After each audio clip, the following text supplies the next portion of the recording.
kembali lagi pemirsa di channel YouTube Verbatim Ilmu Komunikasi bersama pembawa acara yang amatir dan tidak terkenal.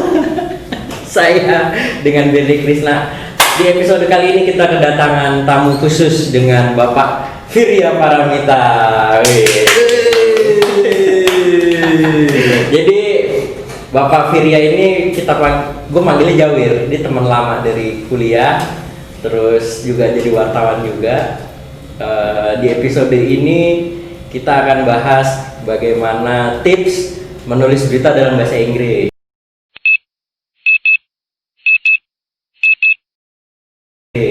Karena Virya ini ada pengalaman pernah kerja di Jakarta Post sama di Bloomberg. Nah, mungkin boleh cerita dulu itu gimana ceritanya bisa kerja di Jakarta Post dan di Bloomberg. Berapa tahun, pengalamannya seperti apa aja? Silahkan Kak Virya. Oke, kita kan satu angkatan di kampus di UMN, Universitas Multimedia Nusantara. Lulus 2013. Ya. Sebenarnya tuh kalau mau dirunut-runut ya, kenapa awalnya bisa masuk Jakarta Post? Itu tuh gara-gara dulu gue ngobrol sama ini Mas Andreas. Jadi sempet tuh kayaknya kan sempet ngundang Mas Andreas Harsono buat ngisi kelas di kampus, kelas penulisan. Terus sempet ngobrol-ngobrol. Gue nanya saran, Mas, saya mau mulai cari tempat magang nih. Enaknya kemana ya? Gue bilang gue tertarik nih pengen coba di Kompas, di Tempo gitu. Terus Mas Andreas ngasih saran, dia bilang ya kalau misalnya kamu mau coba di media berbahasa Inggris karena bisa membuka peluang karir mungkin kemana-mana tuh lebih jauh, bisa mungkin membuka karir ke media luar, peluangnya lebih banyak kebuka lah, bilang gitu. Nah, sebenarnya dari situ makanya kenapa waktu itu gue magang di Jakarta Globe. Sempat magang buat kampus lah, magang resmi kampus. Nah, setelah lulus 2013 akhir, kebetulan salah satu editor gue di Jakarta Globe ngerekomendasiin gue buat masuk ke media yang baru banget dibikin tuh waktu itu, namanya Geotimes. Tahun 2013 akhir.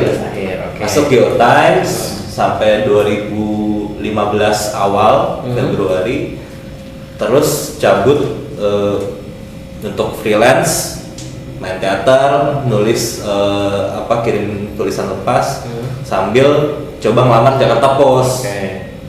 Waktu itu ngelamar pertengahan 2015, dipanggil kayaknya September Oktober, ikut tes masuk deh. Awal 2016 resmi masuk Jakarta Post.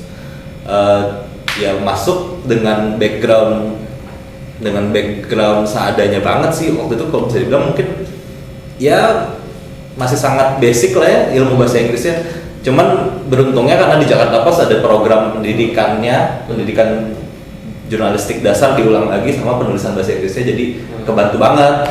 Yang ngajarin bule langsung? Campur. Dulu ada mentor di kelas pendidikannya tuh yang legendaris, namanya Bu Megi, udah almarhum sekarang. Tapi waktu itu gue masih dapet. Jadi dia dulu copy editor atau check desk namanya, redaktur bahasa lah.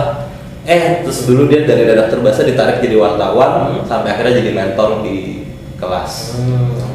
Itu Jakarta Post. Intinya terus akhirnya gue berkarir di situ sekitar 2,5 tahun.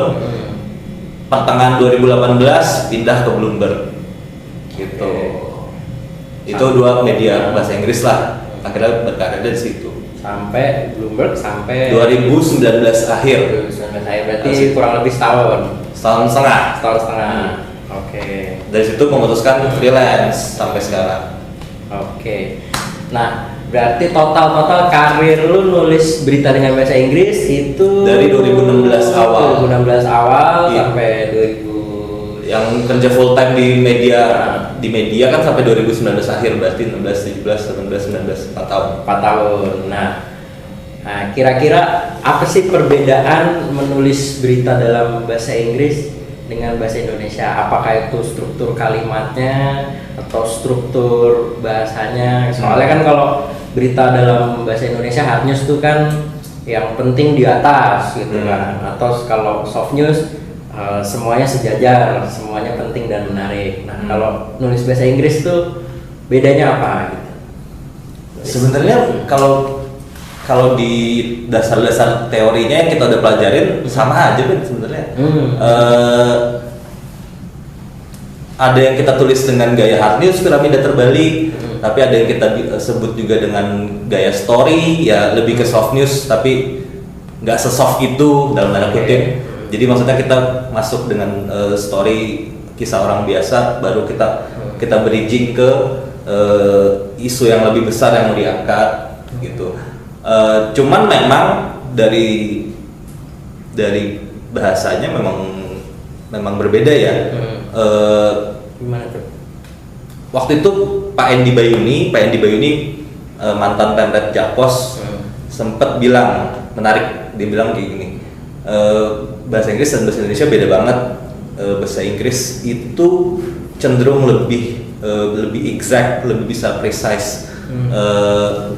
Kalau ngomong hitam ya hitam, putih ya putih. Bahasa Indonesia cenderung lebih ke abu-abu.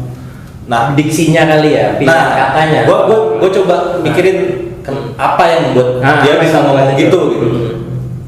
Kalau akhirnya gue sampai ke kesimpulan satu, mungkin jawabannya karena pilihan kata di bahasa Inggris lebih banyak banget. Kalau lu lihat di kamus Merriam-Webster bahasa Inggris itu total ada 470.000 kata. Banyak ya. Perbandingan dengan KBBI terakhir tuh kalau nggak salah KBBI 5 ada 127.000 kata. Jadi maksudnya Merriam-Webster ada 470.000, KBBI 127.000. Jadi ada pilihan kata yang lebih banyak, ada pilihan-pilihan kata yang lebih tepat untuk menggambarkan sesuatu gitu loh. Makanya mungkin bisa lebih precise untuk menggambarkan kegiatan, menggambarkan objek apa segala macam. Terus ya tentu juga ada tenses ya. Kan ada past tense, ada. Nah, itu juga ada. Aku baru mau nanya tuh. Nah, kalau di bahasa Indonesia kan tidak mengenal future, past, present. Nah, kalau nulis bahasa Inggris itu berarti kita pakai apa? Pakai present tense kah? Future ya masih ke depan ya, atau past tense karena berita lampau atau gimana tuh untuk bahasa Inggris? Basicnya judul dan lead present tense, simple present tense. Tapi ya tentu nggak sesaklek itu ya, bisa diutak-atik juga. Cuman ya gampangnya basicnya tuh kalau judul dan lead paragraf pertama simple present tense. Nah terus pas kita masuk ke body kan kita mulai gambarin deskripsi kejadian yang udah lewat kan, dan ngutip kata-kata entah pejabat, entah pengamat atau segala macam, udah mulai pakai past tense, kecuali kutipan langsung. Tapi kan ya lagi-lagi nggak sesaklek itu, ada bisa kombinasi lah antara berbagai tenses.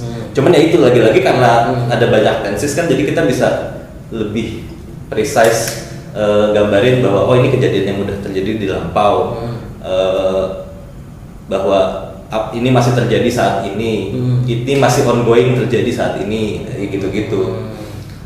Dan ini kali ya satu lagi,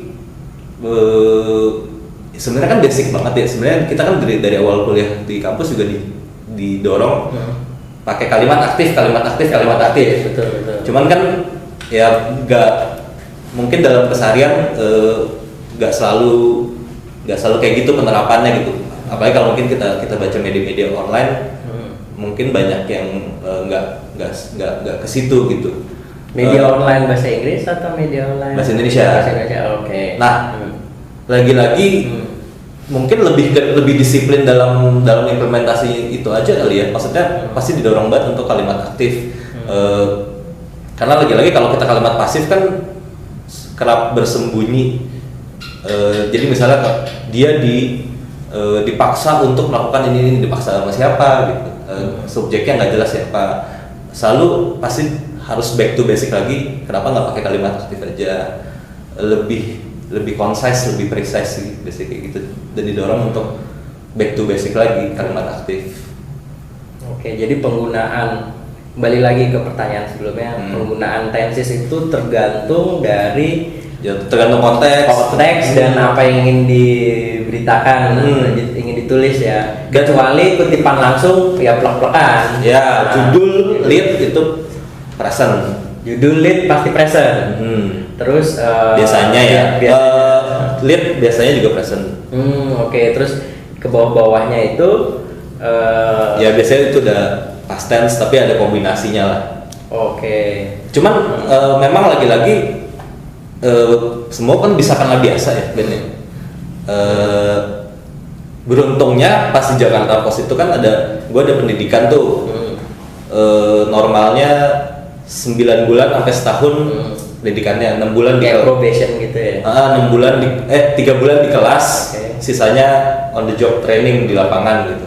Nah, di kelas kan kita latihan, terus pas mulai ditaruh di desk liputan pun kita kirim tulisan, harus diperiksa mentor dulu, dibalikin, dibantai sama mereka, dikoreksi, baru dikirim ke editor tulisannya. Nah, lagi-lagi karena itu dilakukan setiap hari, lama-lama jadi terbiasa. Terus dibantai tiap hari sama mentor, jadi keinget gitu loh. Maksudnya lagi-lagi memang itu harus dipakai sih bahasa, dilatih. Ada mentor yang ngasih tahu, ngingetin, ngoreksi.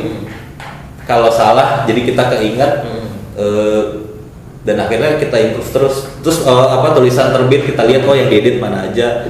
Ya bener bisa karena biasa sih. Soalnya gue inget dulu tuh ada satu mentor yang lumayan galak, namanya Pak Rikza. Dia tuh sering banget ya bukan ngerjain sih ya, cuman kayak misalnya tiba-tiba memanggil Firya, tulisan kamu begini nih gitu. saya buletin kata evidence. Gue nulisnya kalau nggak salah evidences banyak karena bukti banyak gitu. Kenapa saya buletin ini? Dia tanya gitu. Nggak tahu Pak. Coba kamu buka kamus, dikasih kamus ke gue. Gue suruh buka cari katanya evidence gitu. Terus dia tunjuk evidence nih dalam kurung UC. UC itu apa Pak? Uncountable. Jadi tidak bisa dihitung. Iya, nggak usah pakai S, nggak usah evidences gitu. Jadi evidence aja cukup. Jadi harus tahu intinya juga ya, apa katanya itu bentuk jamaknya ya. Maksudnya kan yang kayak gitu-gitu dia tinggal negur aja, bilang ke gua, itu nggak usah pakai S, udah cukup kan. Tapi dia nyuruh gua kayak gitu tuh jadi agak ngeselin tapi jadi keinget gitu loh. Sampai sekarang jadi keinget gitu. Oke. Harus gantian juga ini countable apa uncountable. Iya. Terus ada lagi contoh yang sering banget gue ceritain ke teman-teman gue. Ada teman seangkatan gue namanya Moses. Sama kayak gue masuk ke Jakarta Post tuh Inggrisnya ya kita sama-sama masih basic lah, masih jauh banget gitu ya. Benar-benar baru banget belajar. Dia tapi cepet banget progresnya. Tahu nggak dia ngapain? Dia tiap hari nyolong koran New York Times dari kantor. Jadi kan kantor JP langganan New York Times nih. Dia nyolong koran New York Times. Di kosannya dia nulis ulang satu artikel New York Times setiap hari pakai tangan. Biar badannya keinget, otaknya juga keinget. Dari enaknya tuh strukturnya gini ya. Dari lead masuk ke sini, dari sini. Dia nulis tangan tiap hari. Lu gitu juga nggak? Enggak. Kenapa bapak nggak begitu? Dia ceritanya udah berapa bulan.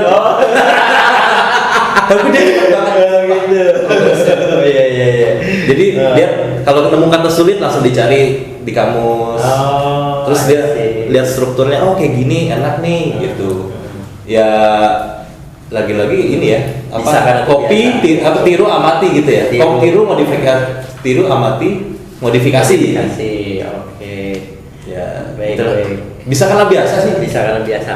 Nah, terus tadi sempat lu singgung Wir, lu masuk Jakarta Post ngerasa bahasa Inggris biasa-biasa aja, terus tadi Moses juga biasa-biasa aja. Ada ininya nggak sih standar TOEFL-nya berapa gitu? Nah, dulu waktu lu masuk nilai TOEFL IELTS-nya berapa tuh?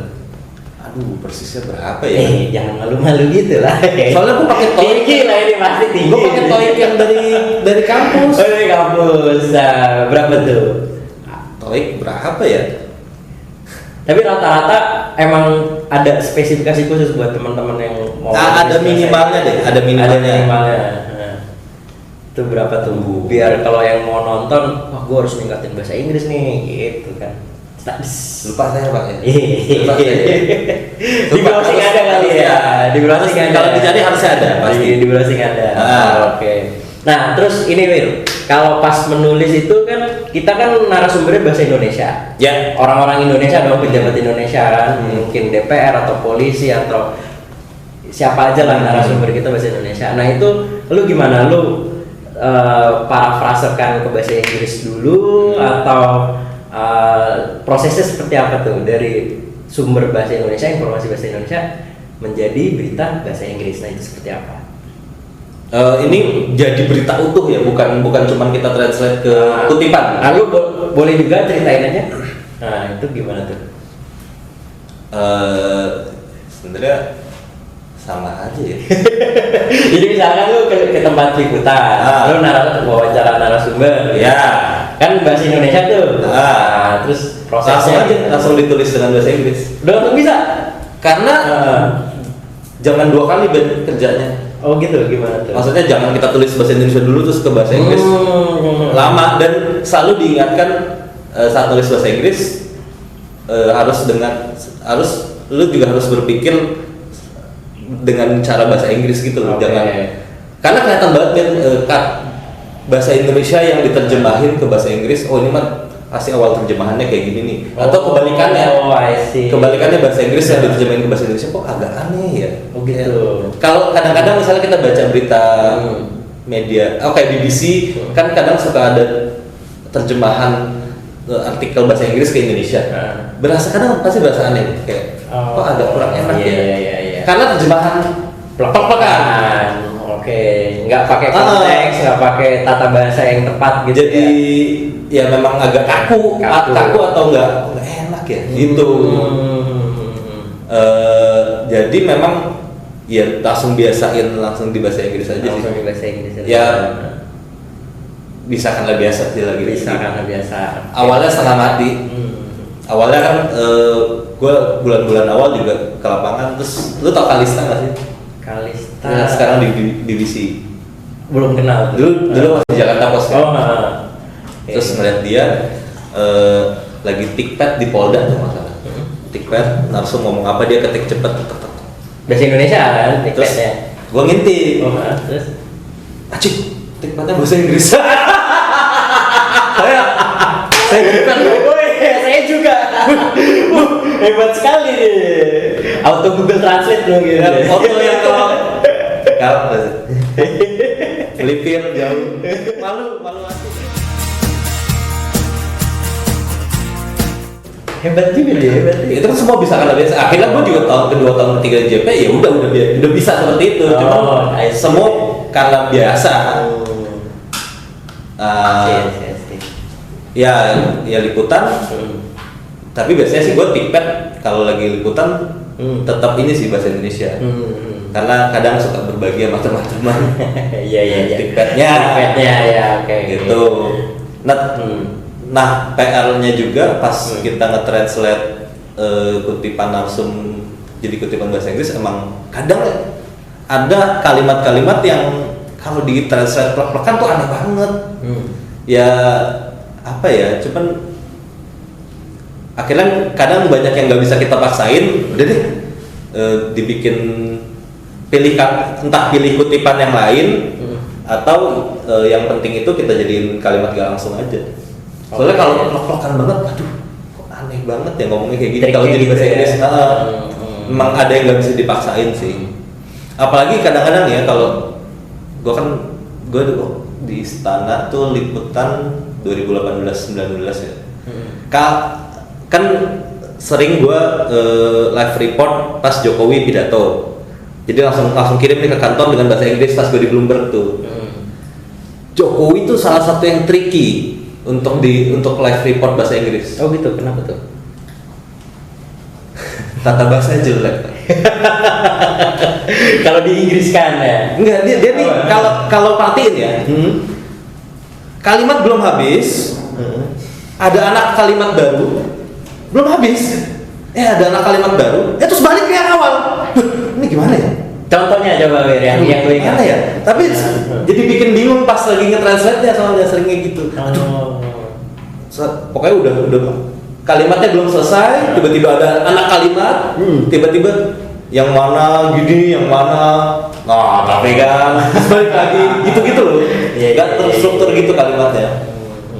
Jadi kadang-kadang suka pusingnya sih itu kalau ini bahasa Inggris.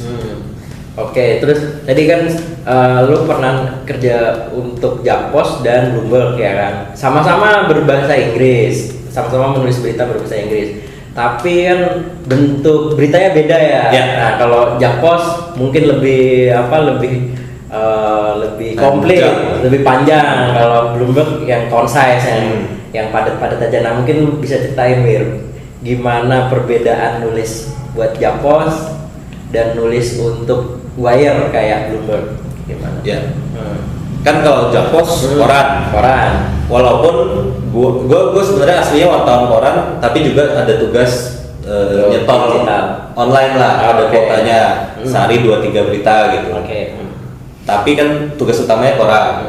Ya tulisan utuh, jadinya biasanya satu hari nulis antara 1 sampai 3 artikel lah koran. Satu artikel koran tuh bisa 500 sampai 700 kata. Tergantung space-nya. Tergantung space-nya. Tapi kalau online sih paling 300 kata kali ya. 300 kata. Biasanya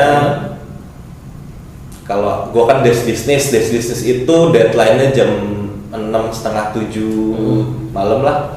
Cuman saya suka ngaret.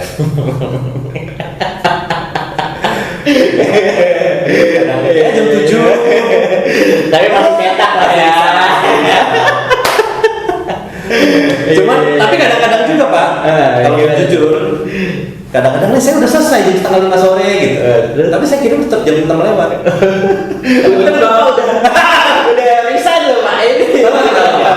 Kenapa tuh Pak? Karena kalau kita kirim cepat-cepat suka ada aja editor tiba-tiba menyadari, 4:30 jam 4 sore Firly udah sekalian dong, tolong bikin ini. Sekalian tolong bikin ini. Bagian ini mau diedit apa enggak ini Wir? Jangan. Gue nggak apa-apa.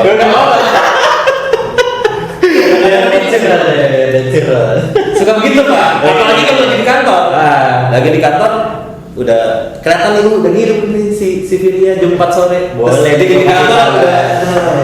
Fir, translate kontri dong nih tulisan kontri. Kontri itu artinya dari daerah ya? Iya. Nah kontri kita ada kontri di daerah, mereka biasanya kirim tulisan bahasa Indonesia. Yang tugas translate ada satu orang masih apa gitu emang tugasnya. Gue gak deh dia kayak translate opini. Biasanya tuh anak redaksi gitu yang disuruh translate. Nah itu lagi kenapa ya? Yang tadi gue bilang bahasa Inggris cenderung lebih concise gitu. Biasanya nih country dari mana, dari Batam apa dari mana ngirim bisa 800 kata, 750 kata. Tapi pas di translate kita ambil intinya doang, cuma 400 kata sisa. Bisa gitu ya? Iya, jadi kayak kok ini orang muter-muter aja gitu. Itu karena dia nulisnya kurang oke, apa emang faktor bahasa Inggris lebih padat? Kayaknya juga kurang oke sih. Oke. Ya, muter-muter. Muter-muter. Ada poin enggak? Kok diulang-ulang kalau gitu. Oke, tadi kembali ke pertanyaan tadi kan beda nulis Jakpos tadi dari Jakpos tuh koran. Sekarang Bloomberg. Nah, berarti kan di Jakpos diharapkan mengirimkan berita utuh. Oke. Jadi Nah, kalau di Bloomberg itu outputnya ada beberapa nih. Output yang paling pertama itu, aduh, gua harus jelasin dulu model-modelnya nih. Nggak apa-apa, biar running waktu YouTube gua panjang. Iya. Silakan aja Pak.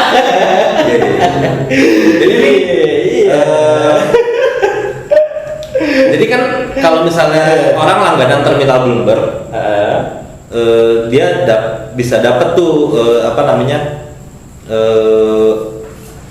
dapat info data dari Bloomberg segala macam, termasuk juga headline namanya nih. Tuh biar penonton gak bingung, berlangganan itu berarti dia kan kantor berita, berarti konsumennya adalah bisa kantor media lain, perusahaan sekuritas yang butuh data-data finansial, pemerintah, kementerian keuangan gitu-gitu langganan. Gitu. Bisnismen retail juga bisa juga asal ada duit pokoknya. Jadi dia langganan dapat untuk mendapatkan berita dari yang dibuat oleh si Bloomberg. Itu lu juga nulis? Macam-macam dia semua berita, infografik, data-data yang dikumpulin, data terkait apa aja gitu yang dikumpulin oleh Bloomberg. Dan juga dia yang langganan tuh bisa baca heads, namanya headline. Headline itu semacam apa ya, kayak mungkin cuman berita sebaris, sekalimat, yang penting-penting aja. Jadi misalnya nih, lu narasumber gua, Menteri Keuangan Benedictus Krishna, amin, konferensi pers, gua mantengin nih. Iya. Lu lu mengumumkan pertumbuhan ekonomi tahun 2020 ini minus 17%. Jangan Pak, itu resepnya Pak. Gue langsung kirim sekalimat itu yang inti berita yang paling pentingnya. Ministry said gitu ya. Indonesia's economy seen growing minus 17%. Says Benedictus Krishna. Sekalimat dokter, yang penting naik dulu. Jadi yang langganan tuh bisa lihat cepet. Wah anjing, ini si Menkyu ngomong kayak gini. Gitu. Jadi sekalimat tak. Terus lu ngomong lagi penjelasannya atau apa? Penjelasan dari statement yang sebelumnya itu kan. Alasannya adalah turun gitu ya. Industri manufaktur kita makin parah. Manufacturing industry sin parah apa segala macam gitu. Terus, jadi yang penting-penting tuh. Nah, kumpulan headline itu nanti akan dirangkum oleh editor di kantor menjadi berita sangat singkat, sangat ringkes. Namanya BFW kalau di kalau di Bloomberg first words. Benar-benar lihat pointer gitu doang. Jadi yang penting cepet keluar dulu aja. Pembaca tahu dulu aja. Berarti lu nggak mikirin struktur berita? Enggak. Ini cepet aja. Pokoknya aturannya selama si narsum masih told reporters, masih ngomong sama orang banyak, nggak eksklusif gitu. Cepet, lu harus kasih kita cepet. Nah sebenarnya kadang stresnya itu juga sih Pak. Karena harus cepet kan, kirim. Nah yang berita sehari-hari itu kayak gitu, maksudnya yang daily news, yang konferensi pers, yang si narsum ngomong sama wartawan banyak gitu, kita harus cepet. Nah tapi selain itu gue juga didorong tuh untuk cari eksklusifan. Udah ngirim ini belum surat wawancara sama si Dirjen Pajak, wawancara eksklusif sama si menteri ini apa Dirjen ini. Ada yang eksklusif juga. Gue nulis panjangnya tuh dari bahan-bahan eksklusif. Jadi balance lah ini, kepuasan batin buat mendalam sama cepet. Ya, cuman memang stresnya dia yang cepet. pusing. Pressure ya. Karena lu bersaing juga sama buyer yang lain juga ya. Mereka kan pola kerjanya kan sama juga tuh ya. Dan bahkan dihitungin. Jadi suka ada kan kita head to headnya sama Reuters. Jadi ada hitungannya. Kok Bloomberg di berita ini kalah 1 detik dari Reuters? Serius lu? Bakal ditanyain. Cuma sedetik doang? Iya. Ya Allah. Bakal ditanya kenapa kalah. Apa yang bisa dilakukan untuk memperbaiki gitu. 1 detik men. Biasanya hitungannya memang detik karena kan langsung ngomong anak Bloomberg, anak Reuters ada di situ kan. Kalau kalahnya sampai semenit malah keterlaluan. Iya, keterlaluan, lu ngapain kan, lu di situ juga gitu. Oh iya. Intinya gitulah. Terus ini Wir, sedikit lagi. Ini kan karena berita berbahasa Inggris berarti segmen pasarnya kan kalau yang di Indonesia berarti ekspatriat ya. Ya. Orang asing yang bekerja di Indonesia ya kan. Nah, itu lu gimana bisa membuat perspektif ekspatriat itu butuh angle-nya tuh kayak gini. Nah, kan beda kan kalau lu bikin berita untuk target marketnya koran umum atau mungkin koran yang segmennya anak muda atau apa gitu kan, segmennya beda. Nah, ini lu gimana membuat berita yang angle buat asing tuh kayak gini nih. Nah, itu seperti apa tuh? Emang ini sih ya, memang nggak bisa bikin berita yang terlalu lokal gitu ibaratnya. Oke, gimana tuh? Ya. Biasanya angle yang isu yang diambil mungkin ekonomi, politik gitu kali ya. Kan pasti ada politik, pasti ada ekonomi ada, bahkan Metro juga kan kita nulis. Oh iya, cita-cita dari kriminal tapi yang extraordinary banget kali ya. Lagi-lagi yang menarik banget gitu enggak. Contohnya gimana Wir? Kayak apa ya? Yang perampokan rumah mewah mungkin ya kayak gitu. Tapi kalau kayak gitu-gitu juga kayaknya enggak deh. Biasa misalnya apa nih, sampah yang I see. Terus terkait sanitasi kan, terus terkait apa namanya? Balai kota mungkin, lebih ke balai kota, isu makro ibu kota gitu. Balai kota atau ya itu lagi-lagi kita nyari cerita-cerita yang menarik aja, yang scattered kan di yang. Tapi jangan lokal banget. Gimana caranya tuh jangan, atau lokal tapi menarik banget bisa juga. Emang susah sih. Contohnya gimana tuh lokal yang menarik buat pembaca ekspatriat yang pernah lu alami aja? Apa ya? Tapi kalau gua berarti contohnya lebih banyak dari ekonomi. Ya, ekonomi, politik gitu ya. Contohnya. Pokoknya nih kalau di Jakarta Post juga kan pasti udah langsung ditanya isunya, kalau terlalu lokal jangan. Nah, pas di Bloomberg lebih tuh. Misalnya ya, karena gua di Bloomberg garapnya ekonomi makro nih. Kan tiap bulan ada pengumuman APBN, update realisasi APBN, pendapatan, belanja, apa namanya, defisit. Nah, terus kan kalau di breakdown detail-detailnya tuh ada transfer ke daerah lah apa. Nah, itu tuh biasanya nggak usah skip aja. Maksudnya nggak relevan buat pembahasan. Yang intinya adalah pendapatan, belanjanya berapa, pendapatan kan yang penting lagi pajak, terus belanjanya berapa, defisitnya berapa, pembiayaan utangnya berapa. Yang penting-penting aja angkanya gitu, enggak semuanya digelontorin gitu. Nah, tapi di kasus tertentu bisa, misalnya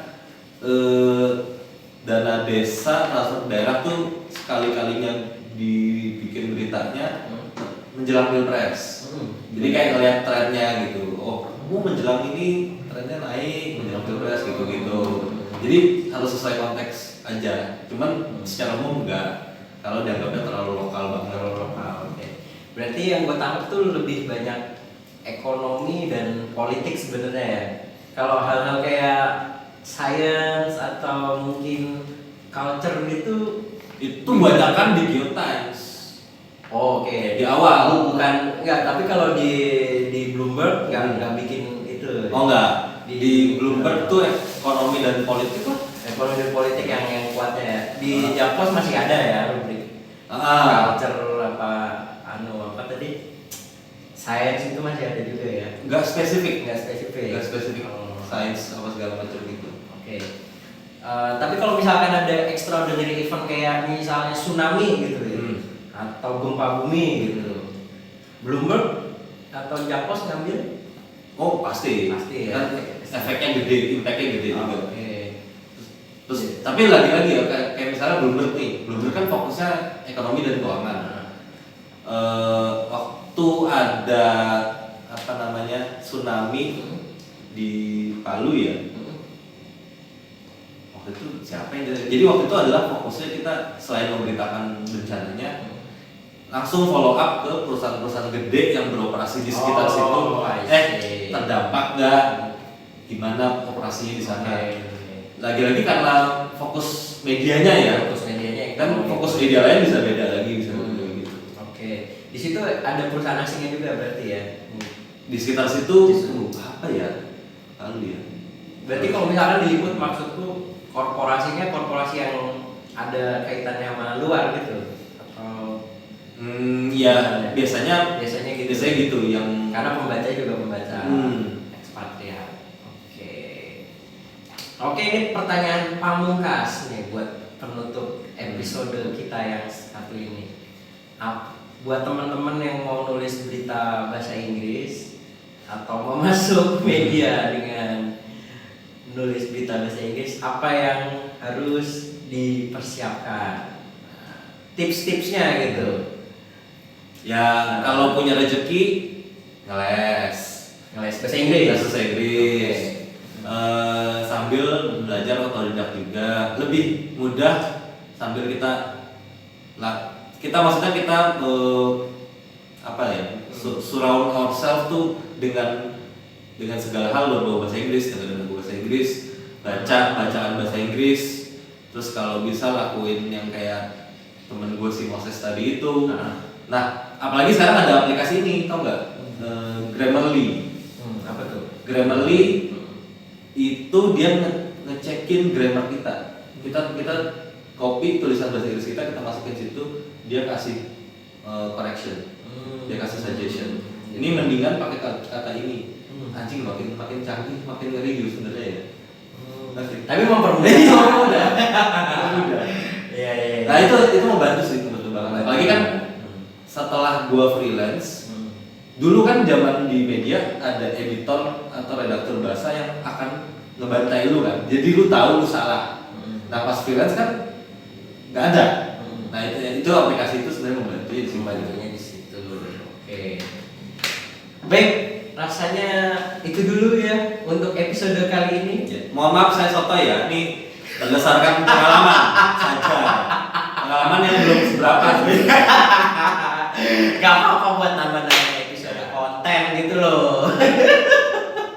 Lumayan loh, 4 tahun nulis berita bahasa Inggris loh. Saya aja belum loh. Iya. Lumayan. Oke, terima kasih sudah menyaksikan. Semoga episodenya bisa bermanfaat buat kamu penonton sekalian.